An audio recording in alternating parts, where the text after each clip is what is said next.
How's it going, everybody? This is Novakast back for another video. Do another video for reaction time. This time focusing on the Eggman video. The rise and fall of arena shooters. So this should be interesting. I want to do reactions of some of his other content, more focusing on a particular franchise. Because those ones are actually really fun. So let's go ahead and get on to this. Which honestly, if I'm thinking of it like stuff like for arena shooters, I'm thinking like Overwatch. I'm trying to think of anything else on the top of my head. I am a terrible gamer, but then again, I don't play a lot of arena shooters, so there. You ever wonder why trends come and go? Why the tide comes in and then goes out? Or how Keanu Reeves seems to be the only man immune to the effects of aging? Oh my god, yeah, he's kind of right on that. I mean, look at young Keanu Reeves and then look at, like, present day. Jesus Christ. In the passage of time, scientists are still hard at work answering these questions. For all we know, he's a vampire. About the latest fashion craze, though it's clear I'm an expert on that subject. What types of games and fads the cone have been head popular for the last 10, 20, or even 30 years? How has Pokemon and Mario managed to stay relevant? Why didn't Capcom bring back... Because everybody loves Pokemon and Mario. If you've ever wondered why some trends in gaming die and others stick around, yeah, well, then get ready to rock out with your out, because today we're discussing the most metal of these trends, the rise of what would become gaming's most popular genre. It's time to kick ass and chew bubble gum. And I'm all out of gum. What?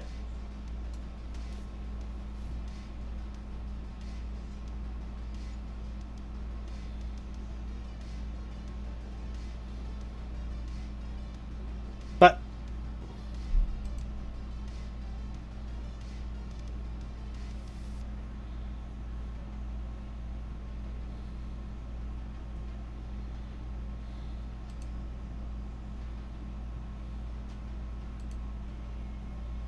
You ever wonder why trends come and go? Why the tide comes in and then goes out? Or how Keanu Reeves seems to be the only... okay. There we go. I'm all out of gum. Why is it? No, come on.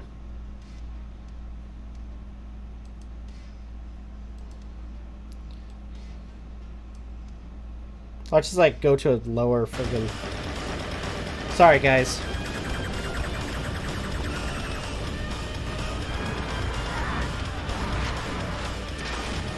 Okay, cool, cool. Unreal Tournament, Quake 2,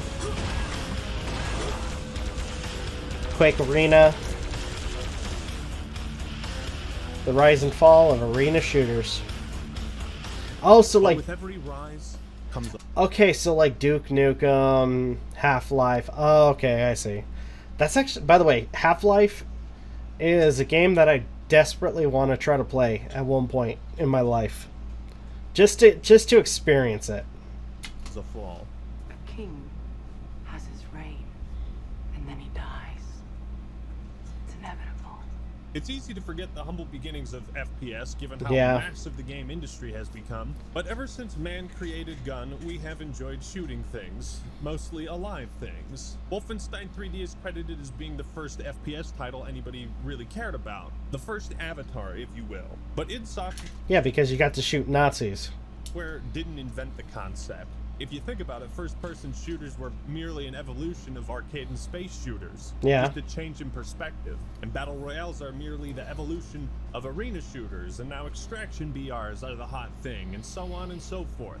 About a week ago, I told a buddy of mine I was working on a video about the rise and fall of arena shooters, and he looked at me and he was like, I don't even know what those are. And I guess that's the point. That's how... That was literally like my thought process is like what would classify as an arena shooter, but showing what he described, like Quake, you know, Half-Life, Doom, Duke Nukem, that actually kind of makes sense. How far out of relevance they've fallen. But why? Why? Well, let's clarify. What exactly is an arena shooter? Well, typically it's a game characterized by ultra-fast movement. Things Okay. like bunny hopping, rocket jumping. You got an arsenal of weapons to choose from. Yep. Iconic things like a double-barreled shotgun or chainsaws, rocket launchers, flamethrowers, space guns, plasma rifles, all Okay. that cool shit. These games often Yeah, had a yeah. weapon wheel or allowed players to hold every single weapon in the game at once. No two-weapon system to speak of. Power-ups, health, ammo, and armor are all found on the map and do not regenerate for the player when out of combat. Bingo! As you can see, they recharge a lot faster. Not in Quake they don't, you fucking pussy. And both teams begin the match with equal starts. These games also tend to boast the best fucking soundtracks. Okay. I feel like I'm gonna get copyright claimed for this. Oh, look at the cat. This is awesome. Look at You can the. really summarize I'm sorry. I'm jamming to the cat, just like. Yeah, that's cool. the spirit of arena shooters by listening to the classic Unreal announcer. Monster kill. Wicked sick. Godlike.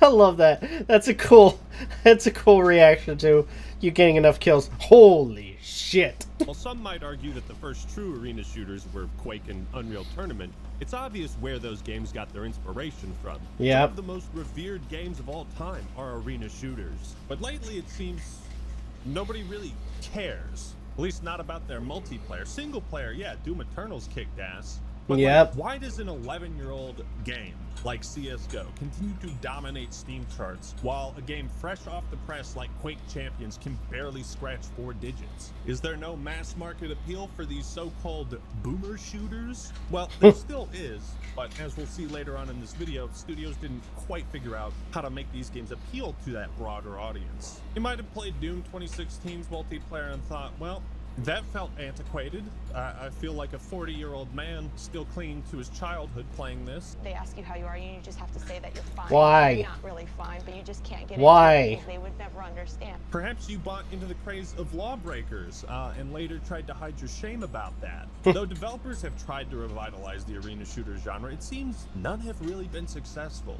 And since Lawbreakers, it appears No one has dared try. but why? Okay. Well, that's the big question of the day. Before we tackle the fall, we have to take a trip back to witness the rise.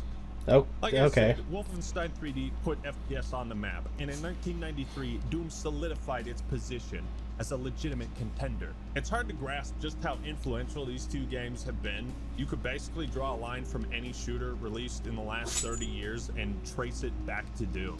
So how does a genre that is that influential lose its influence and presence? Well, every masterpiece has its cheap copy, and the release of Doom spawned a rat race to emulate it. So Okay. in the early 90s, the entire FPS genre was pretty new, and it was separated into 2 categories. There was Doom and Doom clones, and you had to pick between one of those. Fun fact, at one point the term first-person shooter was less commonly used on internet forums than the term Doom clone. These were simpler times when news media blamed violent video games for real-world violence, and I guess they still do that. But Yeah, they still do that. Which case, every individual that wants to, look, guns aren't going to be the cause of real life violence. And again, I hate to go on this rant. I'm just gonna, just bullet point, the major thing that a lot of people don't look into, and a lot of the things that the people of the news media don't actually question, is the fact that whether or not the person was mentally ill, or what caused, like, what in their head would have caused them to, pick up a gun and shoot up a school. That's the questions that don't go into the media's mind. But unfortunately, you have particular people, politicians more importantly, that have an agenda. Because again, if you're going to ban video games, then you might as well ban every other form of media. But the point is, looking at shooters today, there's such a wide variety of different experiences and subgenres. But back at this one point, there was only one viable form of this content. So Doom blew everyone's balls off in 1993, bringing with it this revolutionary new deathmatch mode. Doom also started the trend of network multiplayer and LAN parties. Though primitive and only allowing up to 4 players, a year later Doom launched its official online multiplayer component. Not to mention it offered co-op too. Sure, many of the titles I discuss are more renowned for their single player, but what gave these games staying power was the multiplayer. But before anybody could try to one-up Doom, id Software dropped their new album. Okay, come on. I feel like I'm definitely going to get hit by copyright for this. Come on, man. Nobody could touch Doom's success, and its sequel only furthered the craze and desire to topple id Software's new godlike status. Meanwhile, Apple and Microsoft were starting to get competitive in the emerging market of PC gaming. Macintosh needed an answer to Doom. These games are getting really realistic. Next year, I might even play in the big Doom tournament. Couple months after Doom 2, one company managed to earn a piece of the FPS pie. Sup, fellas? My name's Bungie, and I feel like running a marathon.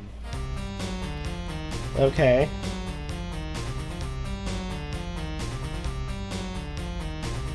What? Though Marathon never became a household name, the game proved that competent alternatives to Doom could be made, and as time would pass, Bungie would be the ones to come back with a vengeance against the arena shooter that defied them. And then in 1995, George Lucas was sitting there like, you know, before I ruin the next trilogy of Star Wars films, I want to usher in the golden age of Star Wars video games. No. Bam! Star Wars Dark Forces comes out. The first official FPS game for Star Wars. Though it was called a Doom clone, before this, people had been making fan mods of Doom with levels based on the Death Star, and Star Wars had such a rabid, wide audience that when they heard of a computer game where you could shoot stormtroopers in first person, it drew a whole new crowd to arena shooters. But one of the most important changes Dark Forces introduced was this radical new concept to FPS. Looking up and down. We all start somewhere, right? So FPS was starting to evolve, but Dark Forces had no multiplayer, so it didn't directly threaten the other online arena shooters. Okay. It wasn't until 1996 that a new king of FPS emerged. The throne of Doom had its first true threat. Duke Nukem. Okay. Don't have time to play with myself. Duke Nukem 3D was the first, Come truly on. successful Doom clone, and 3D Realms succeeded with this game largely because of its change in style. Instead of this futuristic or sci-fi setting or killing demons, it was set in more modern times where you're fighting like alien pigs and stuff. It also added elements of comedy and satire to a genre that was That's primarily funny. focused on murdering everything in front of you. Make me. Make me. My kind of party. Oh, Wish yeah. I had time. Seriously? Duke Oh, Nukem God. also lampooned a lot of Hollywood action hero tropes, and with his hilarious over-the-top one-liners, the Duke became the new face of first-person shooters. More importantly, he introduced the idea that the player could be more than a mindless, silent killing machine. While everyone was splurging over the Duke and his balls of steel, id Software was down in the laboratory, cooking up their next hit. Oh, those 2D sprites are so cute. 3D Realms? More like 2D bullshit. Fuck you. Check out these 3D Yeah. graphics in Quake. Quake fundamentally changed online first-person shooters in more ways than one. For starters, the process of finding and joining matches was much easier and accessible. And second, this is what arena shooters looked like a year prior to Quake. So the advancements it made were just out of this world. Just like the ability to Yeah, it looks up and amazing. down, a fully rendered 3D FPS multiplayer title was a massive revolution for the time. Quake would later spawn its own convention and popularize the art of speedrunning with the website Quake Done Quick. One could also argue that Quake was responsible for the birth of esports, as the Red Annihilation tournament drew over 2,000 participants. The winner received a fucking Ferrari from John Carmack, the co-founder of id Software. That's cool. Quake's popularity in the competitive esports scene, several pro leagues started to sprout up as well. It seemed that arena shooters would only get better from here on out, and anytime id Software faced competition, they answered swiftly and decisively. So there was a lot of competition to topple what id was doing. But in 1997, something would happen that would alter the course of FPS games and lay the foundation for the fall of arena shooters. Oh, it's 007, isn't it? We take for granted that today a large portion of new releases are available on console and PC, but this was not the case back then. Whatever Nintendo was doing had jack shit to do with id Software's control of FPS and arena shooter market, right? Console gaming and PC gaming. Yep, I can hear the music. With almost no overlap, and anytime a PC game was brought to console, it was usually a butchered version of it. So console FPS titles were never considered a legitimate threat. That is, until a certain secret agent made his debut in the 3D Let's hear that. gaming. There we go.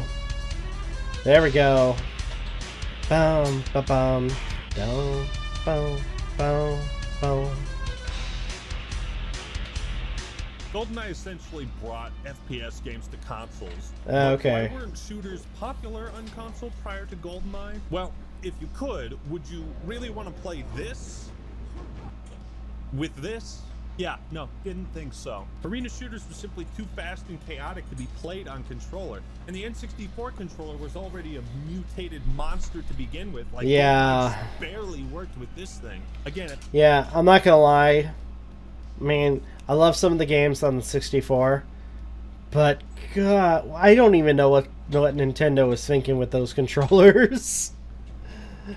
And I'm like 32 now, so it's like, dude, come on. At this point, arena shooters were the only type of shooter. It's like you were moving fast. Of course you were. But this entire stigma that FPS titles couldn't work on console changed with GoldenEye because Rareware actually stopped for a second and said, hey, does the player need to go fast? Turns out no. In fact, who would have thought slowing down movement and forcing players to make methodical decisions in combat could even be more interesting? You know, there might be something to that style of gameplay. GoldenEye didn't have an online multiplayer, so again, it didn't directly affect the popularity of Quake or other arena shooters, but couch co-op and local play became a thing, and GoldenEye planted a very important seed, one that would eventually sprout and grow to overthrow the arena shooter craze. But before that would happen, id Software saw the success of GoldenEye and was like, oh yeah, Rare, well played, but we can do that too. Yo, Midway, go make Doom 64 for the kiddies. And you know, Doom 64 oh, good Lord. make waves, but it established their presence outside of the PC market. And other developers that typically catered solely to the PC crowd would try to do the same. There would be attempts to bring arena shooters to console. In 1998, Epic Games released Unreal, which sold 1.5 million copies by 2002. Arena shooters were still growing as a genre, but 1998 was a year of innovation for shooters in general, and several new subgenres started to pop up. Metal Gear Solid emphasized stealth and discouraged combat. Rainbow Six was set in a more modern, realistic setting and brought a tactical, cooperative aspect to shooting games. Star Siege Tribes, a game I never heard of prior to this, was notable for introducing massive multiplayer matches with 32v32 lobbies, something that would become the standard for Battlefield and Battlefront.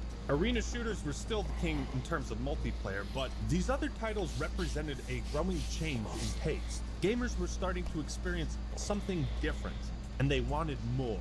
Yeah. And Valve provided more with Half-Life. With Half-Life. Now, prior to Half-Life, arena shooters had competent, fun single players. Half-Life evolved in a way that few arena shooters ever would after this point. Many developers underestimated the importance of world building, storytelling, atmosphere, and cutscenes. Half-Life managed to evolve the single-player side of FPS while also putting its own spin on the arena shooter format. If games like Quake and Unreal had emphasized their single-player the way Doom did, maybe they'd still be relevant today. That's what I'm saying. Probably. Quake had taken the gaming world by storm, and with the prevalence of modding, many others were keen on taking the genre to greater heights. And what better way to try and dethrone Quake than with a mod made from it? Team Fortress Classic That's funny. was an incredible turning point in the industry. Developed as a mod for Quake, Valve saw the potential in this experimental shooter and did something many didn't expect. They hired the creators of the mod to work on it as a full-fledged title. This introduced the idea of classes and heroes and preset loadouts, as opposed to even starts and everything being on the map. But a hero shooter wasn't the only new kid on the block the likes of Quake and Doom had to compete with, because just 2 short months after Team Fortress Classic's release, another mod would take the world of FPS by storm. Okay. And it wouldn't let go for another 23 years. With Rainbow Six, tactical shooters were established, but Counter-Strike took the best aspects of Rainbow Six and Half-Life and threw them in a blender. Its popularity was so unprecedented, Counter-Strike was actually surpassing the games it was emulating. Especially impressive since there was no single player to speak of. Just pure, raw, multiplayer FPS goodness. Counter-Strike also revived LAN parties, and its competitive one-life team-based design created a new style of FPS esports. While the effects weren't immediate, and Quake and Unreal Tournament were still wildly popular, something about Counter-Strike proved to be more interesting to the FPS gamer. Now, despite Half-Life and Counter-Strike's success, there was still very much a demand for new arena shooters. And the release of Unreal Tournament in 1999 proved this beyond a shadow of a doubt. There's a reason the Unreal Engine is named the way it is, because Unreal Tournament was such a highly I saw something on my modular phone. game, and it put the same tools the developers used to make it. Dude, this looks so badass. Cliff Bleszinski, the lead designer, attributed much of the game's success to the Unreal community. But while most shooters around this era were either set in the future or more modern times, one game series came along to take us back to the past: Medal of Honor. While today it's Medal of Honor. forgotten and replaced by I just realized you don't see a lot of Medal of Honor games anymore. If at all. That Medal of Honor kind of got overshadowed by Call of Duty at some point. Games like Call of Duty and Battlefield. So yeah, you don't see a lot of that game anymore, and that one was fun. Brother Call of Duty, Medal of Honor opened the floodgates for the hordes of World War II shooters. And this began a trend of much shorter time to kills, where anybody who could point a gun could get a kill. While console shooters were on the rise, arena shooters from PC were able to find a home on these new platforms. Of course, they had to make movement and gameplay changes that were less chaotic and accessible to controller. Games like Time Splitters and Perfect Dark showed it could be done. And while GoldenEye, Perfect Dark, Half-Life, Team Fortress, Counter-Strike, and Medal of Honor all introduced a new spin on this genre, arena shooters still held their ground. But the earth began to crumble, and in 2001, the fall of arena shooters was firmly set in motion, and it couldn't be stopped. God.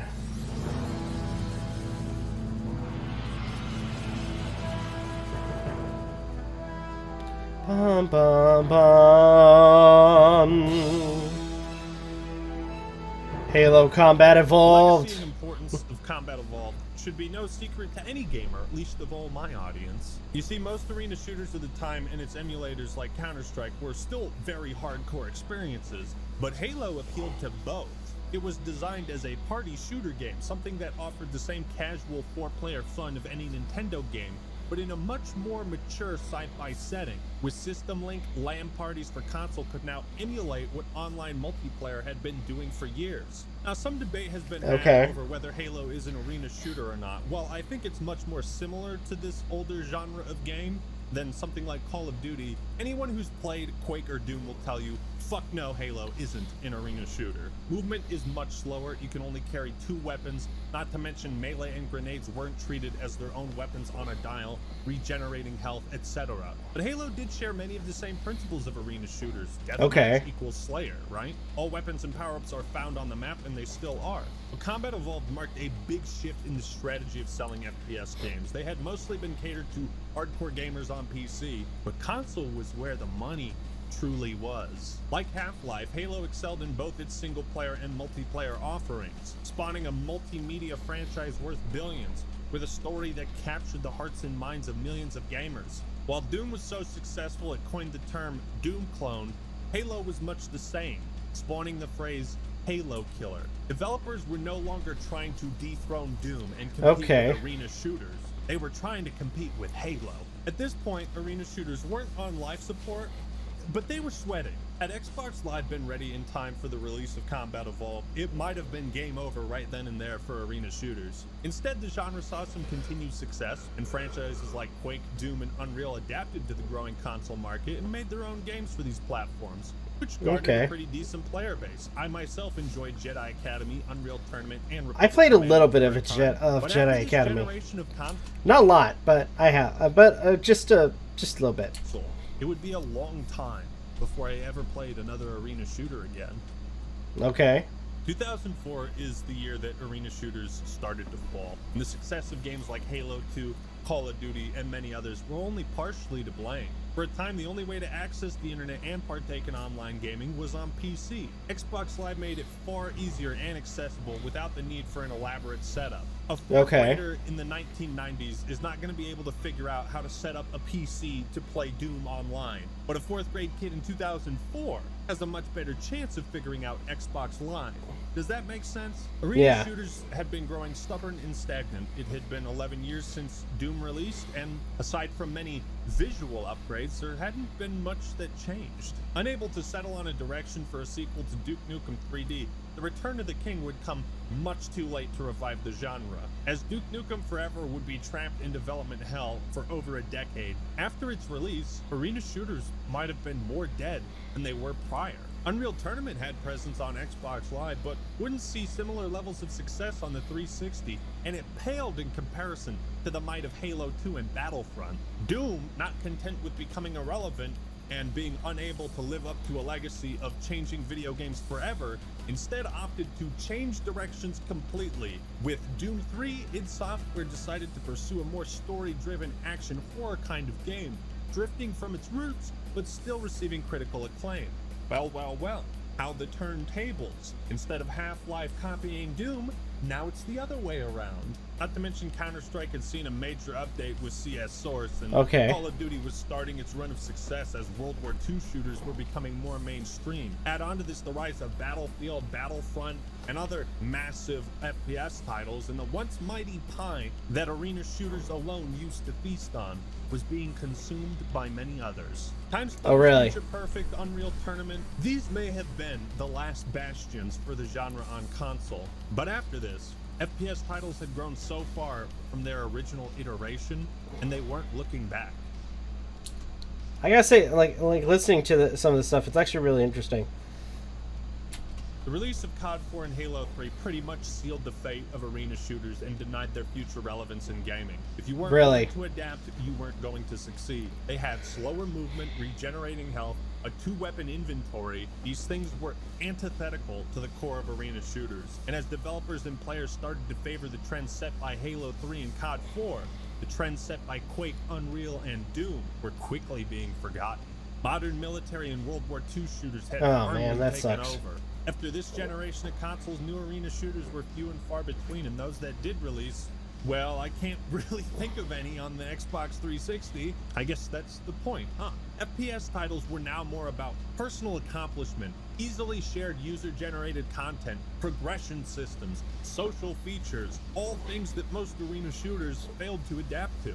And cooperative shooters like Left 4 Dead, Destiny, and Borderlands started cropping up, and now FPS had such a mainstream appeal. Call of Duty and Halo were much more new user-friendly. It changed the demographic substantially, as filthy casuals like myself now found ourselves screeching into the void on Xbox Live. And if me as a 7th grader could play Halo 3 on my console, why would I hop to PC to play an arena shooter? Yeah, FPS true. titles were a lot more social and team-oriented now. Halo had vehicles. Call of Duty had trash-talking lobbies. It had zombies. Battlefield had squads. Counter-Strike had teamwork and coordination. And arena shooters were still just zipping and zooming around without a care in the world.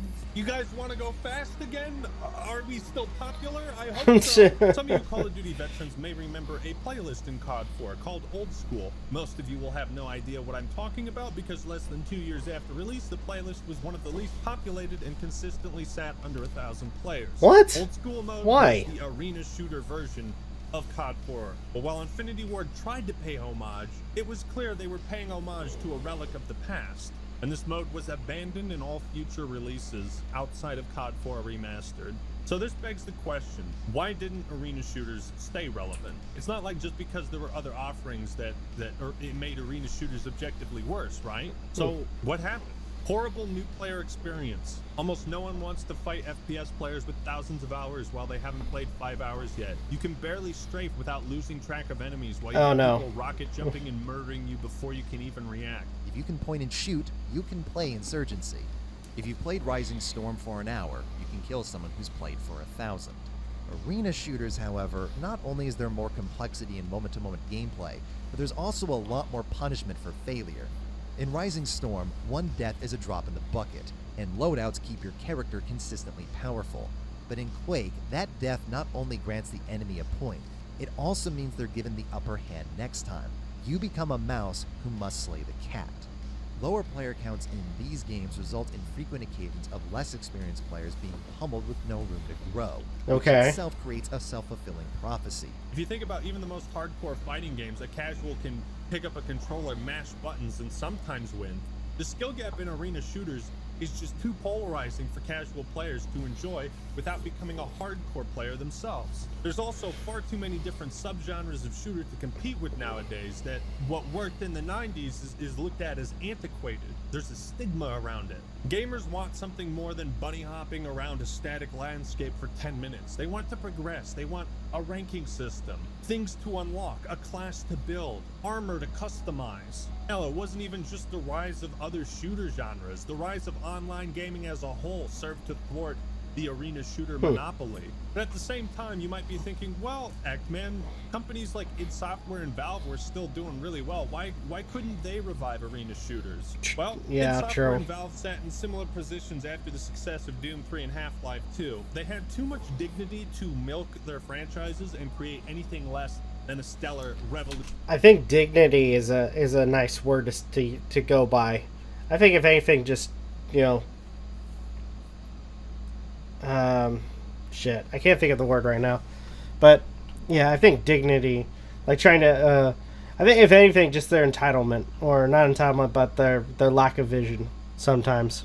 Revolutionary new entry, and so both franchises went dormant for years. Epic Games was developing a new arena shooter back in 2014, but completely switched focus to work on this upcoming third-person shooter.